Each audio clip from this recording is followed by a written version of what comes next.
আমার একটি ব্লগে তোমাদের সকলকে ওয়েলকাম। ব্রেকফাস্টে ছিল নানপুরি আর ঘুগনি। এরপর তো আমার একটা পার্সেল চলে এসেছিলো। আর ঘরটা বেশ অগোছালো ছিল, তো একটু গুছিয়ে নিলাম।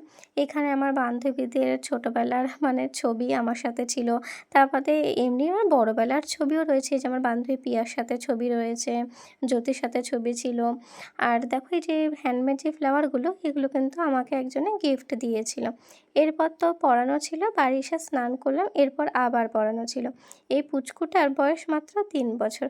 ও আমার কাছে পড়তে এসেছিল, আর না, ওকে আমি এনিমেলের নামগুলো জিজ্ঞেস করছিলাম।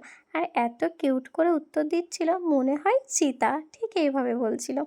এরপর তো সন্ধ্যের আড্ডায় বসে গেলাম চা নিয়ে, সাথে ছিল আলুর চিপস। আমি, মা আর দিদি। আর সেদিনই না ঝড় শুরু হয়েছিল। আর আমরা সবাই মিলে তো দৌড়ে চলে গেছিলাম আর কি আম কুড়ানোর জন্য। একটা ফাঁকা জমি রয়েছে, তাতে 3-4টে আম গাছ রয়েছে।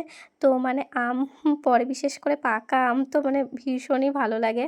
তো আমরা আর কি যাদের কাছাকাছি বাড়ি, আমরা কিন্তু সবাই চলে যাই আর কি আম কুড়ানোর জন্য। খুব মজা লাগে, বলতে পারো বাচ্চা থেকে বুড়ো সবাই আমরা শামিল হই এই আম কুড়ানোর জন্য।